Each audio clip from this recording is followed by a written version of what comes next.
સંસારમાં જેટલા પણ જીવો છે કોઈને બંધન ગમતું નથી, બધાને મુક્તિ જોઈએ છે,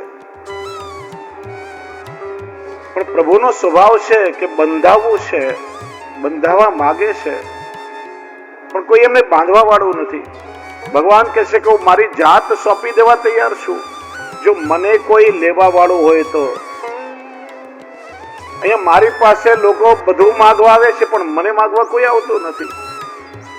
કોઈ મને માગવા વાળો હોય તો એની પ્રેમની દોરીથી હું બંધાવા તૈયાર છું. જો એટલે જ મર્યાદા પુરુષોત્તમ ભગવાન રામચંદ્રજી અને પુષ્ટિ પુરુષોત્તમ ભગવાન શ્રી કૃષ્ણનું પ્રાગટ્ય 12 વાગે થયું છે. શ્રી રામચંદ્રજી બપોરે 12 વાગે, શ્રી કૃષ્ણ રાત્રે 12 વાગે. પ્રશ્ન થાય કે ભગવાનને પ્રગટ થવું હતું તો 12 નો અંક કેમ પસંદ કર્યો, અન્ય કોઈ નહીં? 7 નો અંક સારો છે, 9 નો અંક પૂર્ણાંક છે, 11 નો અંક શુભાંક છે, એવો કોઈ નહીં, 12 નો અંક કેમ પસંદ કર્યો? તો તમે ઘડિયાળમાં જોયું હશે કે 12 વાગે એટલે જુદી જુદી ગતિઓએ ચાલવા વાળા 2 કાંટા ભેગા થઈ જાય. એમાં મોટો કાંટો એ બ્રહ્મ છે અને નાનો કાંટો એ જીવ છે. જીવ અને બ્રહ્મના મિલન માટે ભગવાનના પૂર્ણાવતાર 12 વાગે પ્રગટ થયા છે. પ્રભુ વિચારે છે કોઈ એવો જીવ મને બાંધવા વાળો હોય, એની પ્રેમની દોરીથી મારે બંધાવવું છે. મેં નિરૂપણ 9 થી 11 અધ્યાયમાં કર્યું છે. જે ભગવાન સર્વતંત્ર છે, સ્વતંત્ર છે, કોઈથી બંધાતા નથી, એ માતાની પ્રેમની દોરીથી એકવાર બંધાયા છે.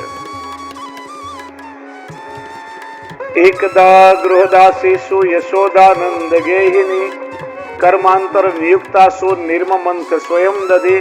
એકદા ભાગવતજીમાં દિવસ નથી બતાવ્યો, પણ પદ્મ પુરાણમાં ઉલ્લેખ છે દિવસ હતો માગસર સુદ પાંચમનો. પણ અહીંયા કહ્યું એકદા, એક દિવસ. શ્રી મહાપ્રભુજી આજ્ઞા, એક દિવસ એટલે કોઈ પણ દિવસ, જે દિવસે તમારા મનમાં એવો મનોરથ થાય કે મારે સર્વસ્વ સમર્પણ મારા પ્રભુને કરી દેવું છે, બસ મને મારા ઠાકોરજી સિવાય એવા જગતમાં બીજું કઈ ગમતું નથી, મારું સર્વસ્વ, મારા પ્રાણ, મારા પ્રિયતમ મારા પ્રભુ છે, એવો મનોરથ જયારે મનમાં જાગે ત્યારે તમારી પ્રેમની દોરીથી ચોક્કસ ઠાકોરજી બંધાશે. એક દિવસ માં વિચારે છે દરરોજ મારા લાલાની સેવા દાસ દાસીઓ કરે છે, આજે હું મારા કનૈયાની સેવા કરું એમ વિચારી મૈયા પોતે દહીં વલોવા માટે બેઠી, દધી મંથન કરવા બિરાજી મૈયા. પ્રભુ ત્યાં ખેલી રહ્યા છે. પ્રભુની બાલ લીલાઓનું દર્શન કરી મૈયાને વાત્સલ્ય ઉભરાવા લાગ્યું અને મૈયા પ્રભુને સ્તનપાન કરવા બેઠા. હાલરડા ગાઈ રહી છે માં. પ્રભુને પણ આનંદ આવી રહ્યો છે અને માને પણ આનંદ આવી રહ્યો છે. અને વાસ્તવમાં સેવા એને જ કહેવાય કે જેમાં આપણને પણ આનંદ આવે અને આપણી સેવાથી આપણા પ્રભુ પણ પ્રસન્ન થાય. ઘણી વાર આપણે કહીએ કે આજે સેવામાં મને બહુ આનંદ આવ્યો, પણ મારી સેવાથી મારા પ્રભુને સુખ મળ્યું કે નહીં, એ તો ક્યારેક પૂછો ઠાકોરજીને. સેવી અને સેવક પરસ્પર બંનેને આનંદ હોય એનું જ નામ છે સેવા. માને આનંદ છે, પ્રભુ પણ આનંદમાં છે. અને એ જ સમયે શું થયું, ત્યાં દૂધઘરમાં ચૂલા પર દૂધની તપેલી મૂકી હતી, એ ગરમ થઈને દૂધ ઉભરાવા લાગ્યું અને માનું મન ઠાકોરજીમાંથી હટ્યો ને પેલા ઉભરાતા દૂધમાં ગયું.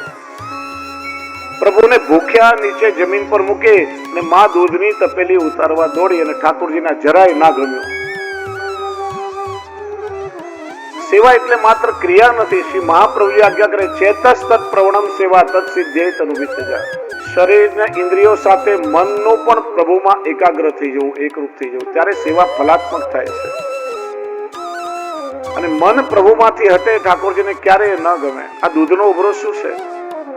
ઠાકોરજીની સેવાના સમયમાં પૂર્વમાં કરેલા આપણા વિષયોનું મનમાં સ્મરણ થવા લાગે તો સમજવાનું કે મન પ્રભુમાંથી હટ્યો અને આ દૂધ ઉભરાઈ ગયું છે. જો 2 પાત્ર એવા છે આપણા જીવનમાં ઘણી વાર આવે છે, એક મંથરા અને બીજું પૂતના. પોતાના ખરાબ વિચારો આપણી અંદર મૂકી જાય એ મંથરા, ને આપણા મનમાં કોઈ સારા વિચાર આવે, સારો મનોરથ થાય એ લઈ જાય, ના કરવા દે તો પૂતના.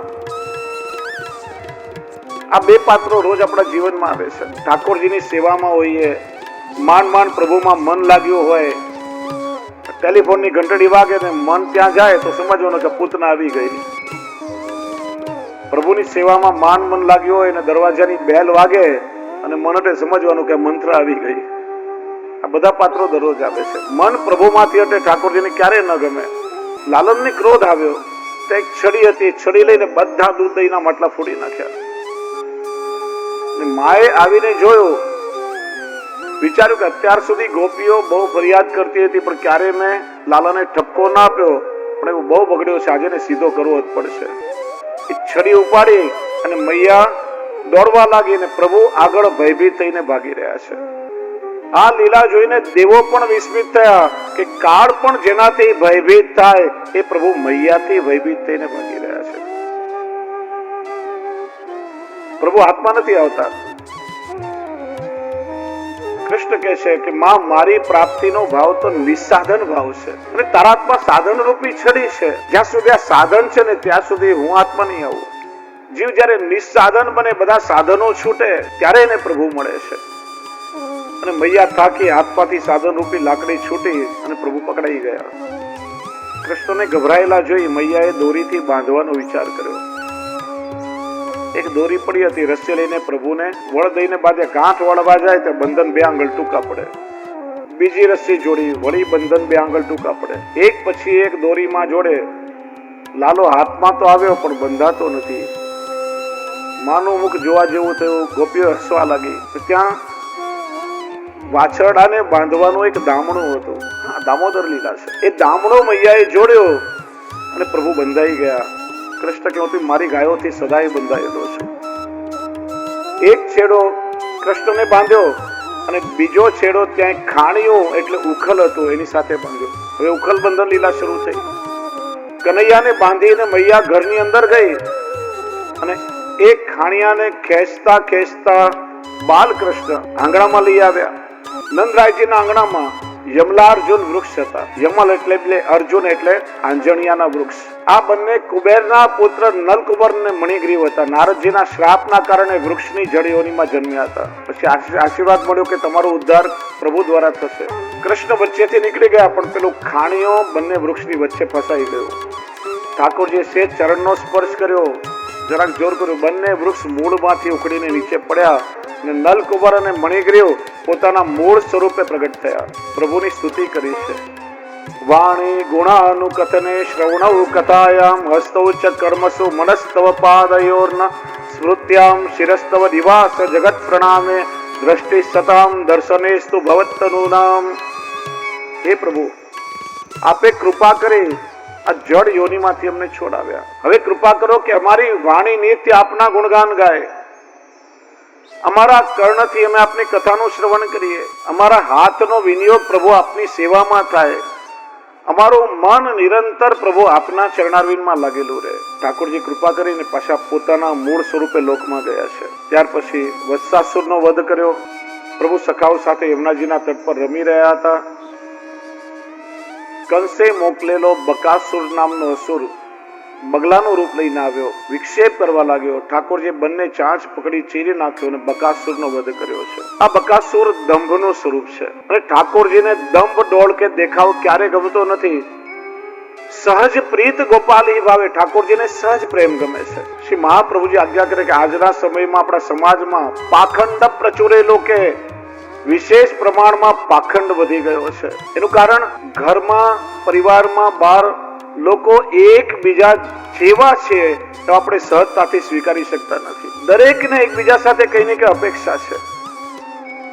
આ તો આવો જ હોવો જોઈએ. આપણે દરેકને પોતાની ફ્રેમમાં બાંધી લઈએ છીએ. ફલાણો વ્યક્તિ આવો જ હોવો જોઈએ, એને આવો જ વ્યવહાર કરવો જોઈએ. પેલો સચિન તેંડુલકર ક્રીઝ પર આવે ને 0 પર આઉટ થઈ જાય, આને તો રૂપિયા ખાધા છે. તો એ બિચારો માણસ છે, ક્યારે 0 પર આઉટ થઈ શકે કે દર વખતે સેન્ચુરી ના મારી શકે? આપણે આપણી બુદ્ધિની પરિધિમાં દરેકને બાંધી દઈએ છીએ. એવું ક્યારે ના કરાય. દરેકને મુક્ત રાખો.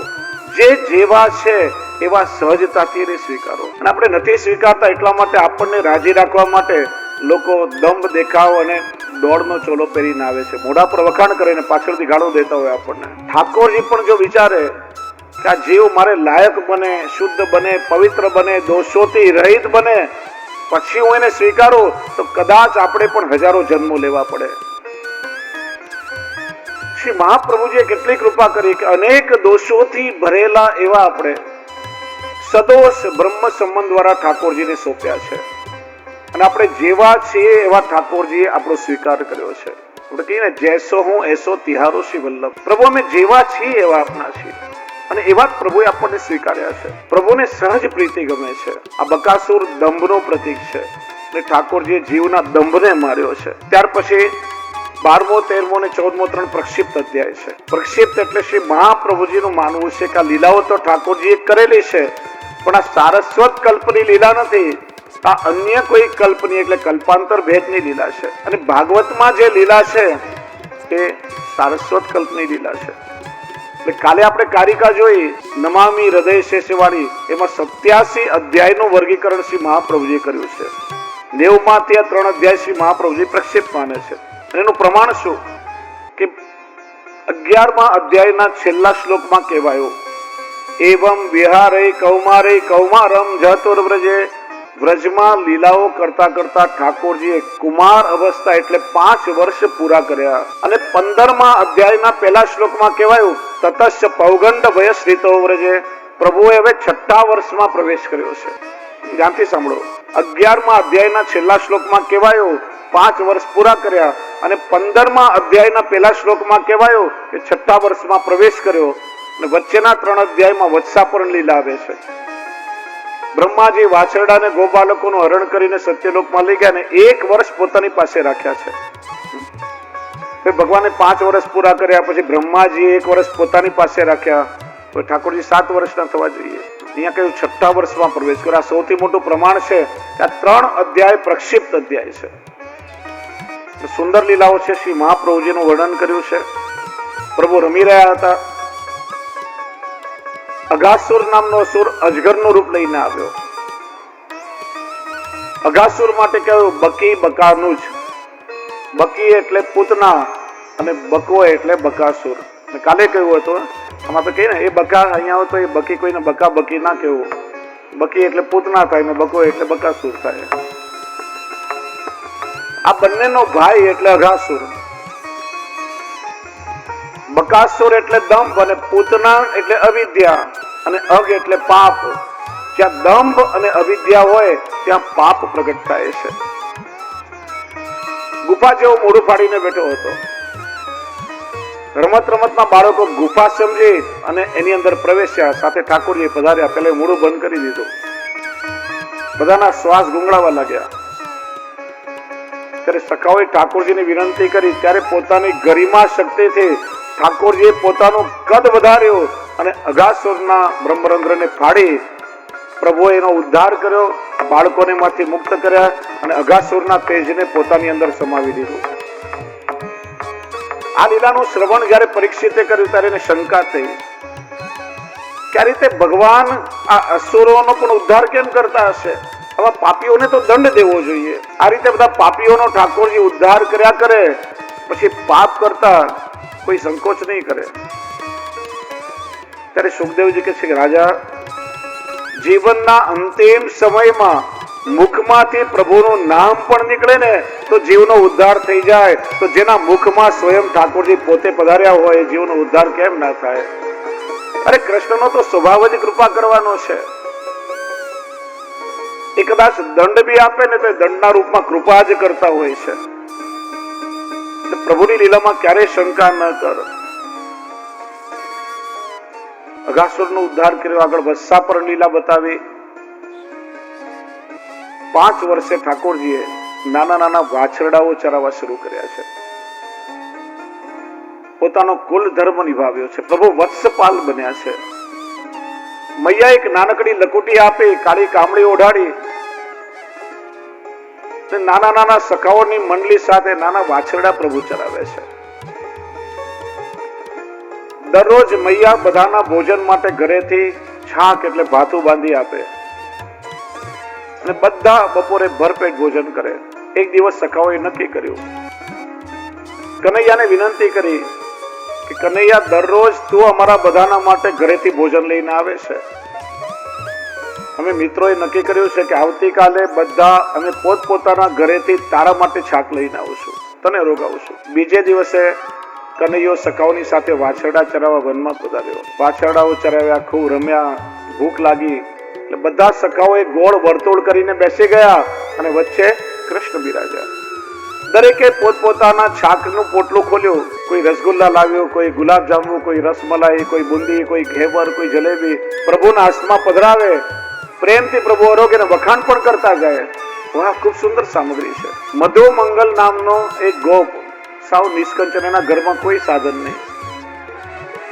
3 દિવસના વાસી ખાટા દહીંની માટલી લાવ્યો હતો. જેણે જોયું કે આ સખાઓ પ્રભુને સુંદર સુંદર સામગ્રી રોગાવી રહ્યા છે, મારા પ્રભુ તો કૃપાળુ છે, તો મારા ખાટા દહીંને પણ પ્રેમથી આરોગશે અને વળી પાછું મીઠું પણ કહેશે. પણ સેવકનો ધર્મ છે કે પોતાના સ્વામીના સુખનો વિચાર કરવો જોઈએ. આ ખાટા દહીંથી મારા પ્રભુને પરિશ્રમ થશે, આ પ્રભુને યોગ્ય નથી.